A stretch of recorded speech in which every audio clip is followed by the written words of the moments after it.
In this video, we'll be discussing section 4.5 from chapter 4 of S1, and we're discussing conditional probability. But before we start with conditional probability, there was a particular notation for section 4.4 that I'd like to discuss over here, and that is the notation for the empty set. Okay, so the empty set is the set that has got no values, okay, and it will be represented by this particular symbol. Okay, so let's say that if A and B, okay, if A and B are mutually exclusive, if A and B are mutually exclusive, in that case A intersection B, okay, would be A and B would not intersect each other. In other words, A intersection B would be an empty set. Okay, A intersection would be an empty set. Okay, the number of elements in A intersection B would be 0, and the probability of A intersection B would also be 0. Okay, so just to be clear on the notation, the number of elements in A intersection B is 0, the probability is also 0, but the set is not 0. The set is referred to as an empty set, and it uses the empty set notation. Okay, so the number can be 0, probability can be 0, but the set is not 0, it is an empty set. We use the empty set notation to help denote the set. Now, in this section, we'll be discussing conditional probability. So, conditional probability is again probability where you have a condition given. Okay, so as of now we talked about independent events. Okay, so let's say that let's talk about independent events. Let's say that the example that I gave back 2 videos earlier, okay, that if there's an earthquake taking place in Japan, and there is let's say if it's raining in Kenya, in that case those 2 events would be independent of each other. Okay, because the 2 events, okay, an earthquake in Japan would not affect the chances of rain in Kenya, okay, and vice versa. Okay, the former would not affect the latter would not affect the former. Okay, so those are independent events. Now let's say that if we have dependent events, okay, in that case we'll have to talk about conditional probabilities, because we'll have conditions that, okay, if this event takes place, in that case what's the probability? If this event does not take place, in that case what's the probability? In that case we need conditional probability. So an example would be, let's say that if someone goes late to work, okay, now if someone goes late to work, there might be several reasons. Okay, maybe that the person woke up late in the morning, or maybe the person got stuck in a traffic jam. So now you could find out the probability if you know if you know some of the probabilities involved. In that case you can find out the probability that if the person is late, if the reason is that whether the person woke up late from sleep, or whether the person was stuck in a traffic jam. Okay, so those are the kind of conditions you're talking about. Okay, so if some event has taken place, in that case what is the probability that something else takes place? Okay, and we use the notation PA given B. Okay, we have this vertical line over here, PA given B. Okay, so this we call it PA given B. Okay, and often in statistics questions in S1 examination, you'll be noticing the phrase given that. Okay, a very common starting words for a question that has conditional probability, given that. Okay, so over here PA given B is the probability of A given B has occurred. Okay, so for this one B has occurred, and you want to find out what is the probability of A. Okay, B has occurred, and you want to find out, and now find your new probability for A.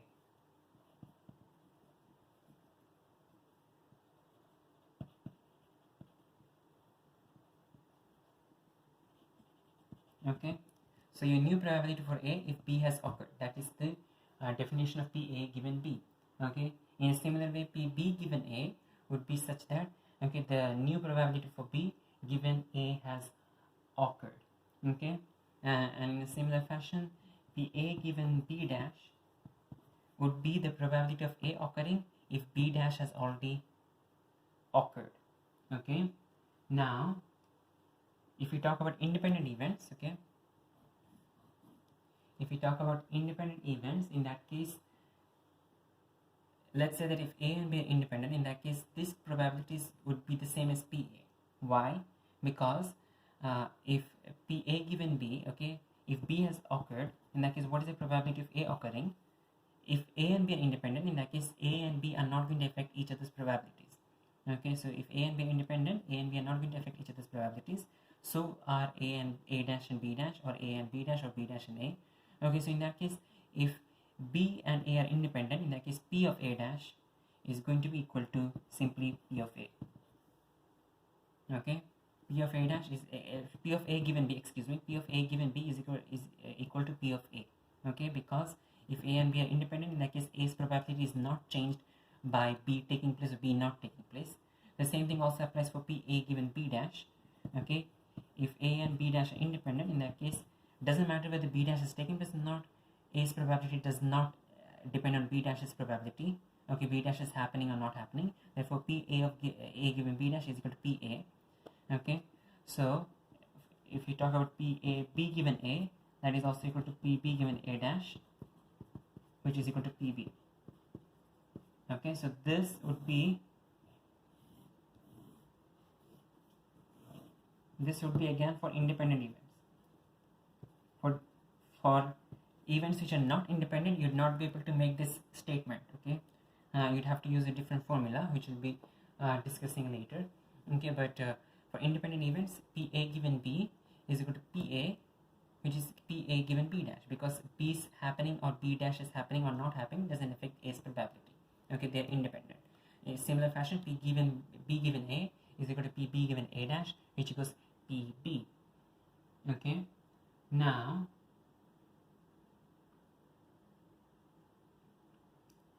we can, if you are given a sample space, you can consider a restricted sample space. So let's say that if you want to find out P A given B, okay, from a sample space, in that case we can consider a restricted sample space. In other words, we'll be restricting it. Okay, we'll be removing the values which are outside. If you're talking about P A given B, in that case we'll remove everything that is part of B dash. Okay, we'll remove everything outside B and then consider the new sample space. Okay, so we'll be doing an example.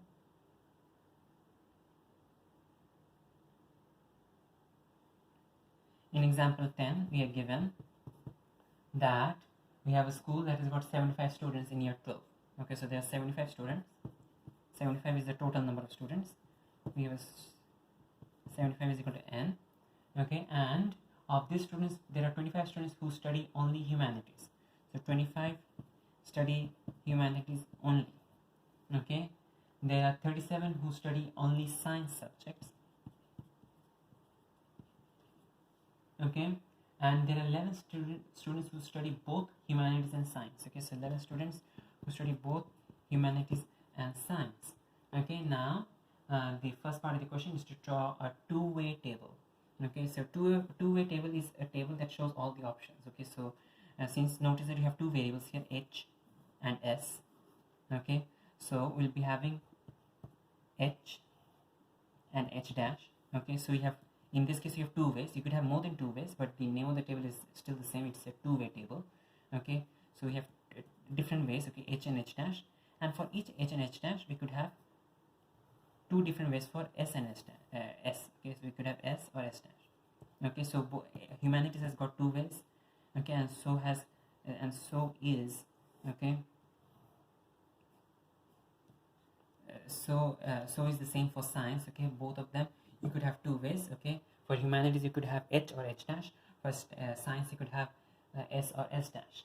Now let's use the question to fill up an answer. Okay, we have total students 75. Let's start from the very inner portion.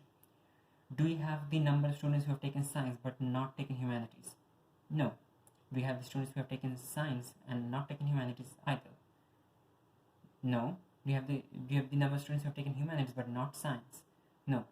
Do you have the number of students who have taken humanities and science together? We do have that. Okay, both humanities and science taken is 11. So this is going to be 11. Okay, now this over here is 37 science only. Okay, so only oh well, actually, so in that case I did make an error. Okay, so 37 science only. So these people have taken 37 science only. These people have only taken science. Okay, so no humanities. So no humanities, and they have taken science, so that's going to be 37.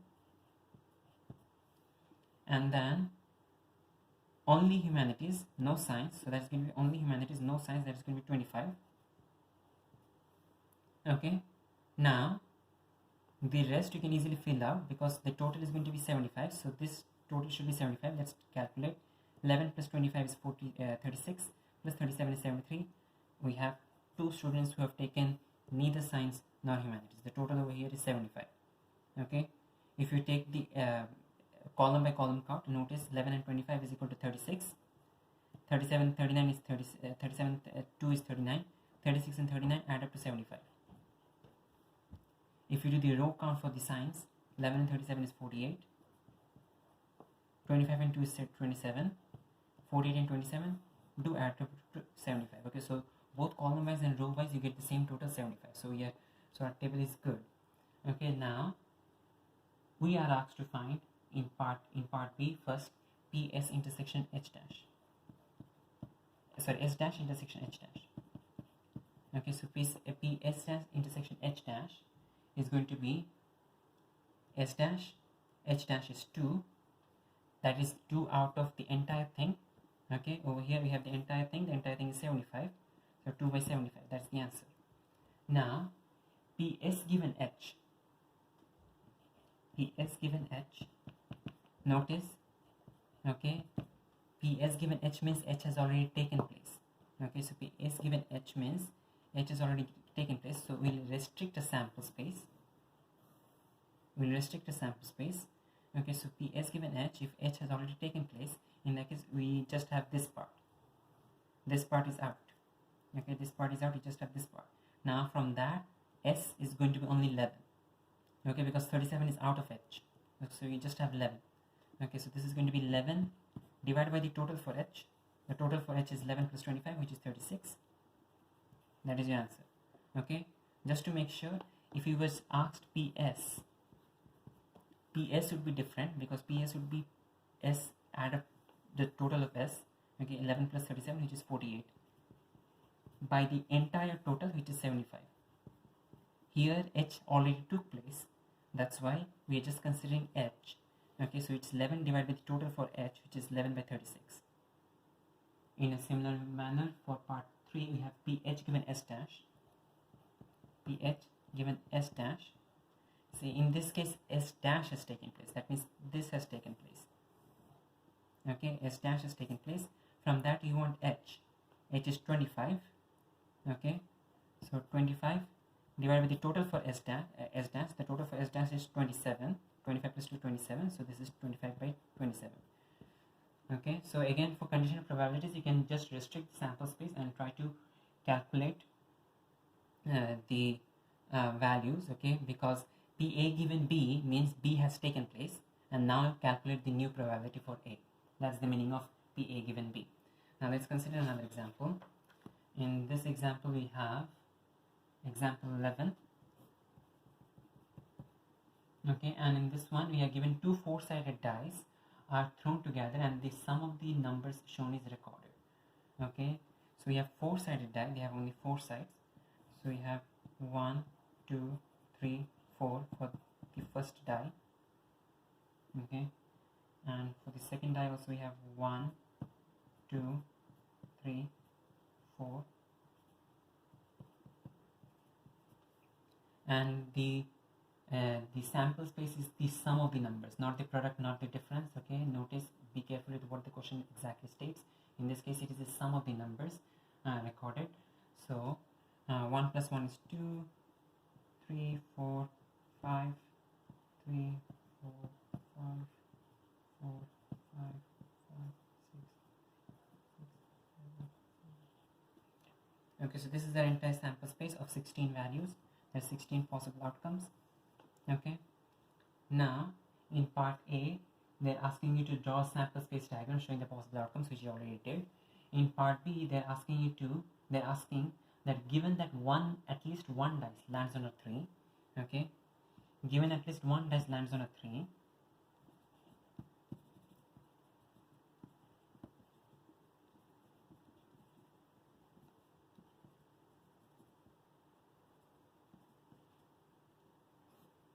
given at least one dice lands on a 3, in that case find the probability that the sum of the two dice is exactly 5.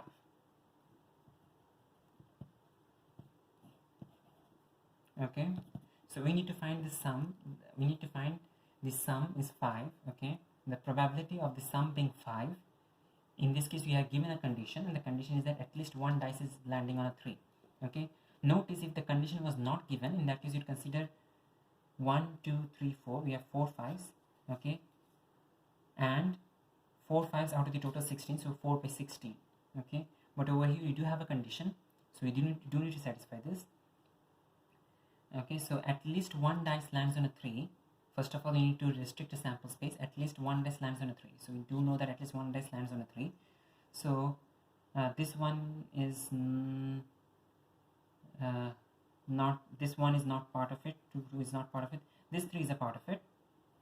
Okay, at least one dice lands on a 3. 4 is not a part. Not all of 4 is a part, but let's talk about this one. This one is not a part. This 2 is not a part, but this 4 is a part. Okay, they said at least one dice lands on 3, so it could be the first die or the second die. Either of them could land on the 3. So in that case, our restricted sample space is now going to be this thing. This is a restricted sample space. The remaining is all out. Okay, because over here there is no 2. It's 4 comma 1, 4 comma 2, 4 comma 4. Okay, in none of these options we do not have any 3 in the other options. Okay, only in the ones that you've circled we have at least one 3. Okay, so P sum is 5, at least one 3. Now let's see how many 5s we have. Now we have 2 5s. The remaining 2 5s are outside a restricted sample space. So we have only 2 5s. So it is going to be 2 divided by the total. The total is 1 2 3 4 5 6 7. 7 values, and that's your answer. Okay. So again, for conditional probability, you can easily restrict the sample space. Okay. We use the condition to restrict the sample space and then continue to find the probability. Now, instead, let's say that the question did, instead of saying that P sum is 5 and only one dice lands on a 3. Okay, so P, if they say that P sum is 5 given only one dice lands on a 3, okay, in that case we consider this, but this value would be out. Okay, why? Because for this one you have 1 3, for this one you have 1 3, this 1 3 1 3 1 3 1 3, but for the value that it cancelled out, that one has got 2 3s. Okay, it has got 3 on the first die and 3 on the second die as well. So both the die have 3 for that 6, but over here our condition is only one die is 3. Okay, in the previous one at least one die lands on a 3, so it could be either 1 or it could be 2. Okay, because it was saying it was at least 1. So at least 1 could be anything greater than or equal to 1. So it could be 1 die, 2 die, 3 die, but over here you don't have a third die. So 1 die, 2 dice, 3 dice. Okay, but over here we have only 2 dice, so we do not have to worry about, we consider the entire thing. Here if the question was only one die, if only one of the dice land on a 3, in that case this 6 is out because this 6 has got 2 3s. Okay, so now the sum would be 2 by 6. Okay, because we still have 2 5s, but the sample space is now 6. Okay, so it will be 2 by 6. Okay, so you need to be extremely careful about what exactly you're finding. Now in part C they're asking you to find a modeling assumption. In this case the modeling assumption is that every value, okay, every outcome has an equal chance. Okay, every outcome is equally likely. Every outcome is equally likely. Okay, every outcome has an equal chance of taking place. Okay, now we are considering that both the dice are fair. Okay, now let's consider another question. In this question we'll be doing question number 10. Okay, in this question we'll be doing question number 10 from exercise 4e. From exercise 4e, question number 10. And in this question, again, as you said in the previous sections, if you want to do your if you want to use a Venn diagram, that's good. Okay, Venn diagram might help you make your solution, make your working easier. Okay, but on the other hand, if the question does not ask you to draw a Venn diagram, in that case you do not have to. It's not compulsory for you to draw a Venn diagram. As long as you can get the final answers right, you do not need to draw a Venn diagram. So in this one, let's try without using a Venn diagram. Veterinary surgery has got 750 registered pet owners.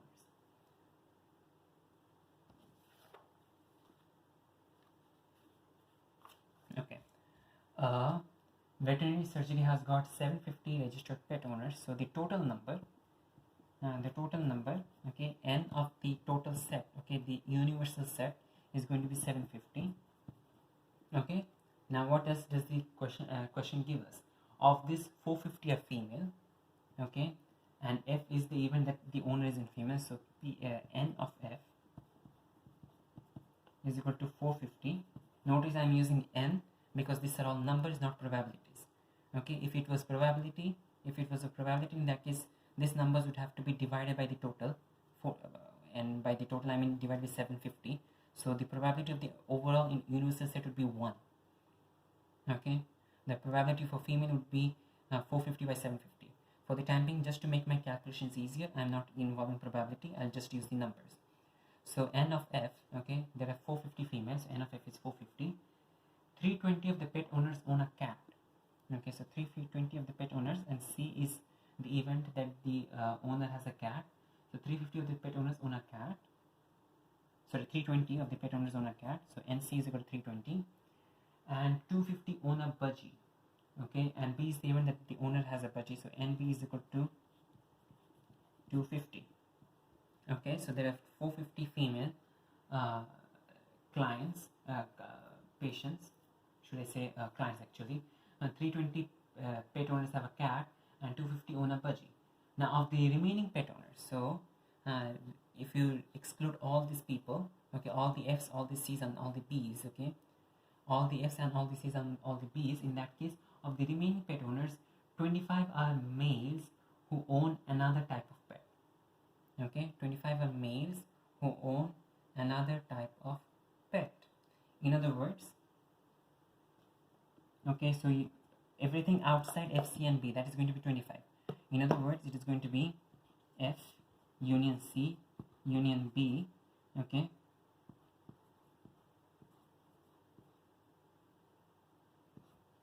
the whole complement.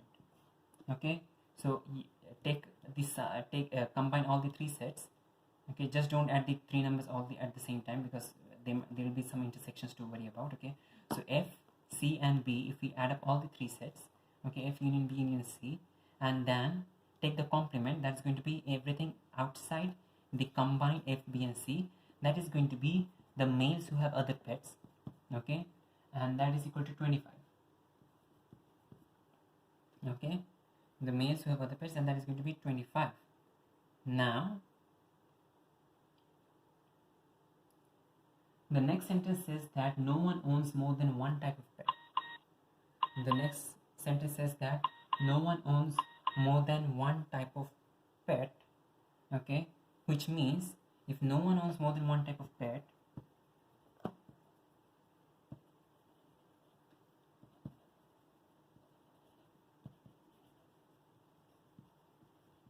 in that case, B intersection C is going to be an empty set. Or in other words, NB intersection C is equal to 0. Okay, why? Because B is for budgies, C is for cat, but no one owns more than one type of pet. So there is no one who has both a budgie and a cat. So in that case, B intersection C is empty. Okay, is the empty set, and therefore the N for B intersection C, N of B intersection C is going to be equal to 0. So notice again, every sentence is giving you a specific piece of information. Finally, the next sentence says that 175 female owners have a cat. 175 female owners have a cat. So that's going to be N of F intersection C is equal to 175. N of F intersection C is equal to 175. And that's it with the question. The question then says one owner is chosen at random. Find the 4 probabilities given down there. Part A, find PB dash intersection PC dash, sorry, PB dash intersection C dash. Next we have part B given, P of B dash intersection C dash, that's part A. In part B we have P of B given F dash.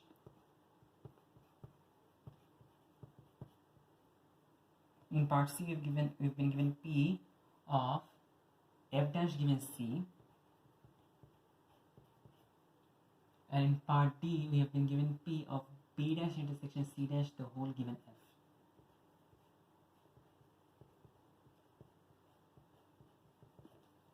Okay, now again, as we said, when you draw a Venn diagram, you start from the very center, okay, and you start moving outwards. So over here also we'll do the same thing. Okay, over here also we'll do the same thing. Let's start from the very center. Even though the very center would be B intersection C intersection F, that is actually 0, because B intersection C is 0. So B intersection C intersection F is going to be 0. Okay. In case you want to draw a Venn diagram, this is going to be the Venn diagram.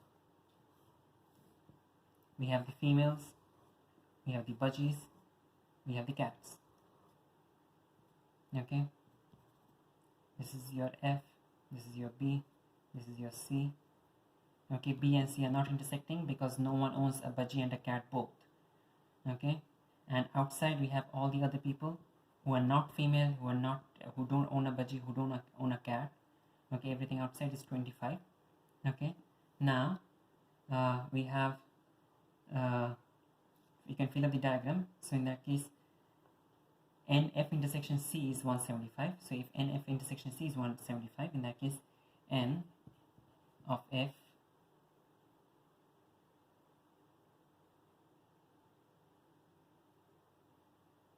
N of C, let's talk about C, N of C intersection F dash, N of C intersection F dash is equal to NC minus N of C intersection F. Okay, N of C intersection F dash is the same as N of C minus N of NC of F. So C, from that, if I remove C intersection F, in that case I get C intersection F dash. Okay, so NC intersection F is equal to what you got over here, 175. Okay, so this is 175. In that case, subtract 175 from the total for NC, that is 320. So 320 minus 75, 320 minus 175, which is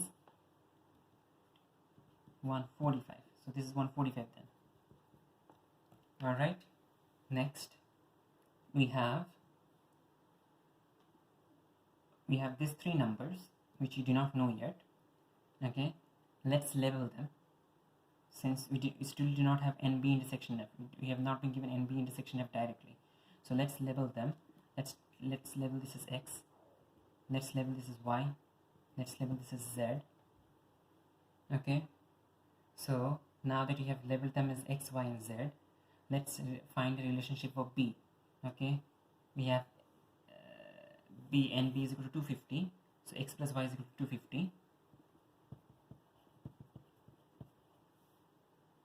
Okay, Y plus Z is the total, sorry, Y plus Z plus 175 is the total for F. Okay, so Y plus Z plus 175 is the total for F, and the total for F is 450. Okay, and finally notice that we have three variables, so we need three equations. Okay, so we have two equations. The third equation is going to be the entire set. Okay, the entire set, if you add X, Y, Z, this, that, this, the total is going to be 750. In other words, X plus Y plus Z is equal to X plus Y plus Z is equal to 750, the total, minus all the rest, 25, 145 and 175.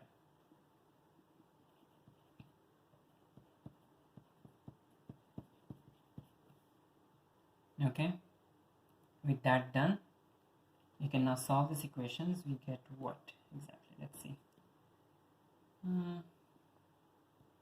This is 320. So 750 minus 320 is 430. 405. So this is 405. X plus Y is 250. So in that case, substitute 250. 405 minus 250 is going to be 155. So Z is 155. So this is 155 then. So if Z is 155, substitute 155 here, we get 155 plus 175 is going to be 330. Subtract that from there, we get 120. So Y is 120. And finally, you get 130 here. Let's just check out 130 plus 120, 250 plus 330 is 580 plus 170 is 750. So we do have the correct number. So we have 130, 120, 155, 175 and 145. Now that we've done with finding all the numbers, we can move on to find out the answers. Okay, PB intersection C dash, okay, part A, PB intersection C dash is going to be, sorry, PB dash intersection C dash is going to be everything outside B, everything outside C intersected, okay, and that is going to be anything that is outside B and C, okay. So that's going to be 130 is not going to be considered, 120 is not going to be considered because both of them are inside B, okay. 175 and 145 also not going to be considered. It's going to be 155 and 155 and 25. Okay, if you are having issue with visualizing the diagram, in that case do use shading. Okay, you'll notice that the 155 and 25 are going to be the ones that get double shaded. Okay, intersection is always double shading. So this is 155 plus 125, the whole by the total. Okay, so for part A, it's going to be 155 plus 125, 180 by the total 750. Okay, now in part B we have PB given F dash. Okay, so PB given F dash. So first part, restrict F, restrict the set. Okay, so we have F dash. So everything inside, everything in F is neglected. So remove these three numbers 155, 120 and 175 because F dash is given. So in that case, now we talk about PB. Okay, B, notice that even though we have two numbers for B, 130 and 120, over here given F dash, we are only consider 130. So 130 divided by the total is 130 plus 145 plus 25. Okay, these are the three numbers that get added. The remaining are inside F, which are not considered since F dash has taken place. So 130 plus 145 plus 25, that is equal to 170, 300. That's the answer for part B. Now for part C, we're given P F dash given C. So C has taken place. So that's this one, 175 and 145. Everything outside is cancelled. And you're talking about P F dash. Okay, 175 is inside F, 145 is outside F. So 145 is the number that you want. So 145 divided by the total is not 70, the total is the total for C. Okay, so for C the total is 145 plus 175, which is 320. And finally for part D, we are given PB dash intersection C dash, the whole given F. Okay, PB dash intersection C dash, the whole given F. So first of all, F has taken place. Okay, so F is the set we're talking about. Everything outside F is cancelled. So 25 is cancelled, 145 is cancelled, 130 is cancelled. Now we're talking about PB dash intersection C dash. So outside B, so 120 is cancelled. Outside 170, outside C, so 170 is also cancelled. And whatever is left, that is your answer. So 155 is the answer here. 155 divided by the total.